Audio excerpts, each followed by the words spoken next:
সুপ্রিয় দর্শক, এই ভিডিওটা শুধুমাত্র এএনএম প্রার্থীদের জন্য, যারা এএনএম একটা এমপিডব্লিউ পোস্টে যারা অ্যাপ্লিকেশন করেছিলেন, আপনাদের জন্য একটা আপডেট নিয়ে এসেছি এই ভিডিওতে। তো ভিডিওটি শেষ অবধি দেখবেন, শুধুমাত্র আপনাদের জন্য এই ভিডিওটা, ঠিক আছে? বাকিরা ভিডিওটা স্কিপ করতে পারেন। এখানে আমি বলে দিই, শর্টকাটভাবে বলে দিচ্ছি। এখানে আপনারা আপনাদের 1751 জন এএনএম এমপিডব্লিউ পোস্টের জন্য 1751 জন ক্যান্ডিডেট মেল ফিমেল কিন্তু এখানে অ্যাপ্লিকেশন করেছে ত্রিপুরার মধ্যে। 1751 জন, ঠিক আছে? 1751 জনের মধ্যে এখানে আপনাদেরকে দেখে দিচ্ছি জিনিসটা আমি। 1751 জনের মধ্যে এই যে 1371 জনের কিন্তু পরীক্ষাতে বসতে পারবে, তাদের মানে তাদের নাম, তাদের অলরেডি সব কিছু ওকে, তারা পরীক্ষাতে রিটেন এক্সামে, সামনে রিটেন এক্সামে বসতে পারবে। 380 জনের কিন্তু এখান থেকে নাম বাদ পড়েছে, ঠিক আছে? এখন তাদেরকে কী করতে হবে?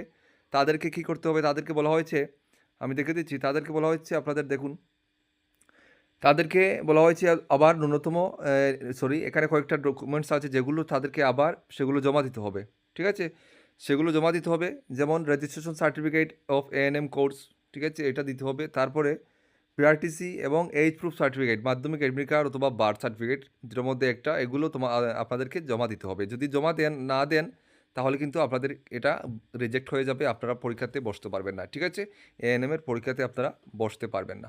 আর এই হচ্ছে তাদের নামের তালিকাগুলো, ঠিক আছে? এই হচ্ছে তাদের নামের তালিকাগুলো, যে যারা শর্ট ফাইল অফ ডকুমেন্টসের জন্য যাদের নাম এখানে দেওয়া আছে, আপনারা চেক করে নেবেন, ঠিক আছে?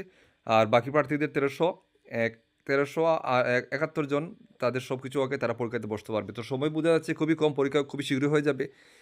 এদের নামগুলো জমা পড়ে গেলে আপনাদের আশা করছি আপনাদের সামনের মাসের মধ্যে এক্সাম পড়ে যাবে। আপনারা এক্সামের জন্য প্রিপারেশন করুন। আমাদের কাছে কমপ্লিট গাইডবুক রয়েছে, আপনারা গাইডবুক নিতে পারেন। নিতে চাইলে আমাদের স্ক্রিনে হোয়াটসঅ্যাপ নাম্বারে যোগাযোগ করবেন। জয় হিন্দ।